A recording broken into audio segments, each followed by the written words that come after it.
So here we are in Azure. Now let's go ahead and create an Azure Data Lake storage account. So in all resources, let me go ahead and hit on add. So over here, we can go ahead and search for storage account. So I'll go ahead and choose storage account. I'll go ahead and hit on create. Now over here, let me go ahead and choose my resource group. Let me go ahead and just give a unique name. In the replication, let me go ahead and choose locally redundant storage just to save on the costs. I'll go on to networking. So I'll leave it as public endpoint. I'll go on to data protection. I'll leave everything as it is. I'll go on to advanced, and over here, we need to go ahead and make a setting.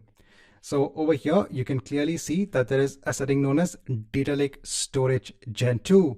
So this goes ahead and enables something known as a hierarchical namespace setting for this storage account. So currently it is marked as disabled. So let's go ahead and enable this particular setting. Let me go on to next for tags. Let me go on to review and create. And let's go ahead and create this storage account. So you've seen it's very simple to go ahead and create an Azure Data Lake storage account. This is built on the storage account service itself. You have to go ahead and enable a particular setting. So the data lake objects which are stored is basically the blob service which is used in Azure storage accounts. Let's come back once we have the storage account in place. Now, once you have the data lake storage account in place, so if you go ahead on to the resource, so over here, if you go ahead and scroll down, so now instead of the blob service, you actually get the service of data lake storage. If you go on to the containers, so again, the concept is the same. You first have to go ahead and create a container for storing the objects in data lake storage.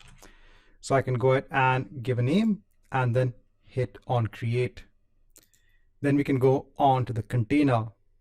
Now over here, since we have enabled that setting of the hierarchical namespace, you also have the ability now to add directories, that is folders, in the container itself. If you looked at the blob service, which is available in Azure storage accounts, you didn't have the ability to go ahead and directly create a directory over there. But over here now, because of that hierarchical namespace, which allows you to go ahead and have your objects based on a hierarchy of folders and files, you can actually go ahead and now create a directory over here. So we can go ahead and add a new directory. You can give a directory name. And then within the directory, you can go ahead and upload your objects, or you could go ahead and add other directories as well. Now, if I just go ahead and upload a simple object from my local system, that's a file. So I'll go ahead and hit on upload. And let me go ahead and just upload a file for my local system.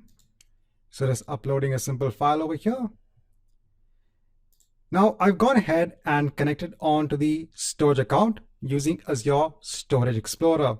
So over here, I can see that I have my storage account in place.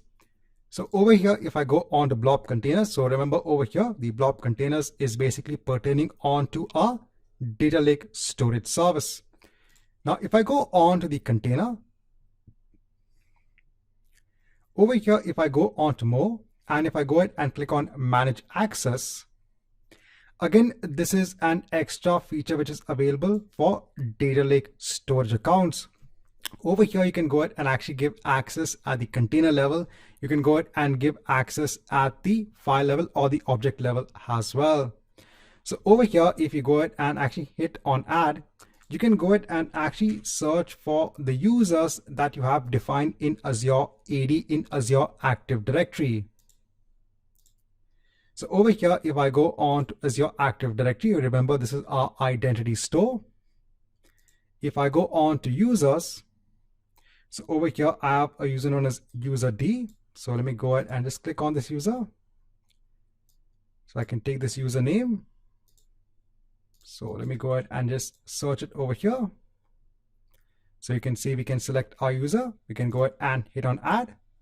And for this particular user, in terms of the access, we can go ahead and let's say give access for reading the particular files only, and then hit on OK. So over here now you have the ability to also go ahead and give selective permissions for your users defined in Azure Active Directory. Right, so in this chapter, I just want to showcase how easy it is to go ahead and create your data lake storage account. So there's nothing fancy about it.